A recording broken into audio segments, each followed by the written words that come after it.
is the year of health for me. I recently completed my certified personal trainer exam, so I am now a certified personal trainer. With that completed, I decided to do some testing on myself and create a program design for myself for the next 12 months, especially given that I'm looking at 2023 to be the year where I'm really focusing on health. And I thought it would be fun to have you come along for the ride. I'm going to talk about some of the training approaches that I'll be using, and I hope this is helpful for you.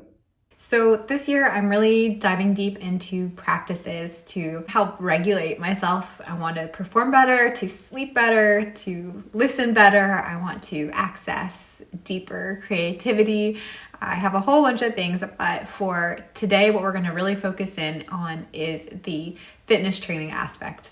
So first, I want to define health as I am going to be approaching it. My overarching goal is that when I am in my 90s, I am a very active, healthy 90-year-old focusing on improving the quality of my life and of course to be as healthy and fit as I can where I currently am now. So looking at where I want to be when I am 90 and then working backwards from there. There are many aspects to health: mental health, physical health, relationships, which I do hope we get an opportunity to get into, but just for today, we're going to be really focusing on the fitness aspect.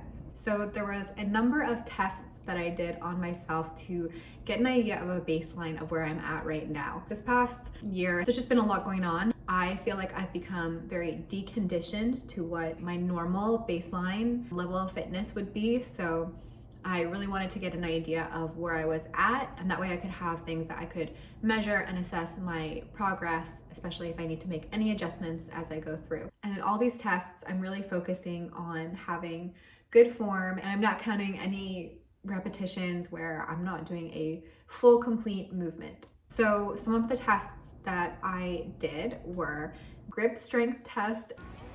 And yes, you'll notice I did do these at the playground. Sometimes you just gotta fit it in when you can, and that's exactly what I did. I feel like my spine is really... The other benefit to that too is that you're also filling those relationship buckets at the same time when you do fitness as a family or with a friend. Definitely have lost a lot of grip strength over the past year, and I really noticed that when I did the hang. I did a pull-up test. Okay, go ahead.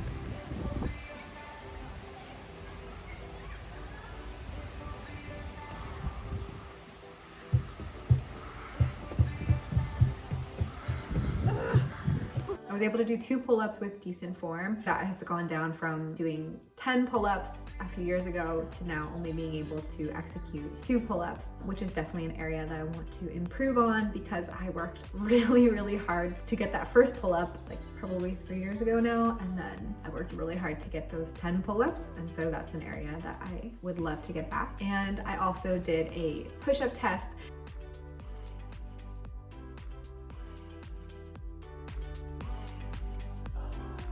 The VO2 max. What is VO2 max? VO2 max is your maximum aerobic output, or put another way, it's the amount of oxygen your body uses when it's working as hard as it possibly can.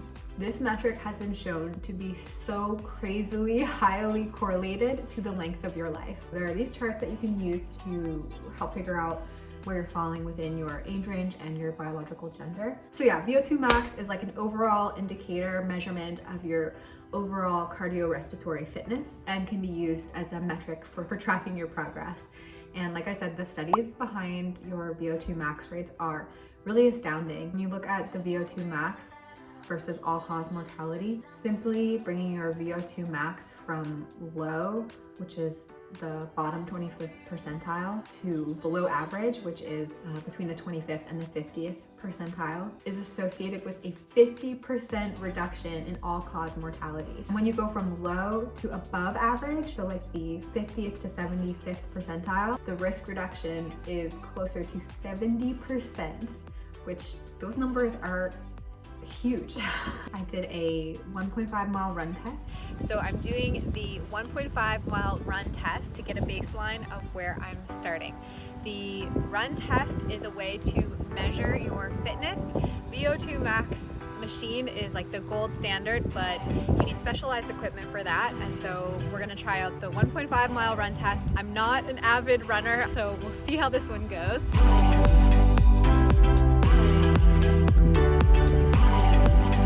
Let's go.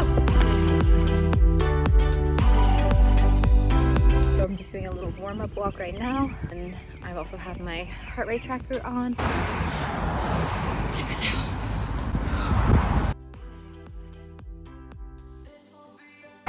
Just over 2 miles, so I gotta slow down for a bit. I'm in pain right here. You're awarded with a running pine. Thank you. Think there's any pine nuts left in here? Yeah. Pull it apart and check. The run test is a cardiorespiratory assessment that can be used to estimate the VO2 max. A higher score is better. And one of the great things about the VO2 max is that it is highly trainable. So this means if you're a really active person in your 40s, you could actually have a higher VO2 max than if you were more sedentary in your 20s. So there are things that you can do to improve your VO2 max at any age. The VO2 max decreases approximately 5 to 10% per decade. So in using my 90-year-old example, I need to look at where I need to be with my VO2 max to do the things that I want to do when I'm 90, and then work backwards from there to get the numbers that I want to hit at every age. All right, so next up, I'm going to do the Rockport walk test. I'm going to walk as fast as I can without breaking into a jog for a mile. I'm about to do that down alligator alley. No alligators yet, but keeping my eye out. With this test, I still think I can have a lot of room for improvement. I did find it really challenging because I did this the day after I did the run test, and I hadn't been running in a very long time, so I was pretty sore, which made it really difficult to keep up a quick pace. Okay, so now on to how I have built out this training program. First, assessing and choosing my goal so that I know where I'm going. Having a general, I just want to improve my health is great, but having more specific goals in mind allows for greater progress. Still keeping that overarching long-term goal in mind, but also giving myself some little nuggets to strive and work for depending on what my focus is. So even though I could honestly pick quite a few goals, I'm just going to focus on one specific goal, because the more goals that you bring in, the more distractions that you have from that primary goal. Designing my personal program, I am first going to start focusing on my pull-ups. You probably have all at this point heard of SMART goals, so just setting goals that are specific, measurable, actionable, realistic, and timely. So I'm going to aim for 5 beautiful pull-ups, good form pull-ups in 3 months. 2, we're going to identify the constraints. So what are the things that are going to cause me to get off my schedule? So, you know, I'm working, I run a business, I'm a mom, I have all these other responsibilities and things that I'm doing. So just knowing my time constraints, where these points of failure may come in. And so making a list of these, you know, like non-negotiable things, time with my family, that I can plan into my schedule so that I am working with myself instead of against myself. Working out my weekly training frequency, so what I know I can commit to on a weekly basis, selecting the exercises, putting them in order, deciding on the volume, load, and for how often and how long I'm doing them. Within that, there is about 4 rounds of zone 2 training. It just means sort of the lowest range zone of training. So like a jog where you can still talk, it's about 60 to 70% of your maximum heart rate. And then one zone 5 training session, which is like maximum effort, about 90 to 100% your maximum heart rate. So it's like the full-on, all-out effort, the maximum that your muscles can do. So this is done in short intervals because your body can only keep it up for a very short amount of time. In short, really focusing on strength. Again, there's so many studies, just like the VO2 max, that shows how important strength is, especially as we age. I also will be putting in balance and stability, a lot of proprioceptive, so like body orientation through space. Here's a snapshot of the general training plan I've created to start out with. Also with the programming, I want to make sure that I'm using a variety of movements on all different kinds of planes and motions. I'm using pushing, pulling, hip hinging, my 360-degree range of motion.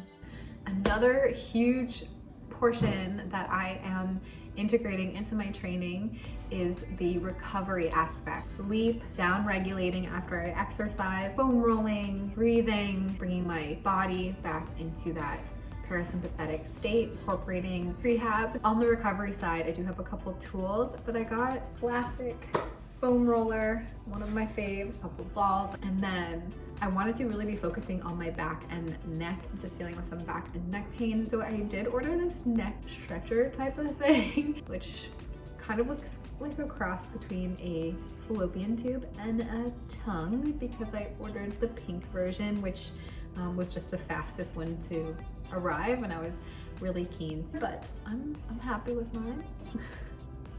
This is what she looks like. Yeah, people definitely do not understand what it is when they see it. All right, friends, thanks for coming along on this journey. I hope you found that helpful. I'd love to hear if you are also on a fitness journey. Comment down below. Look forward to seeing you next time.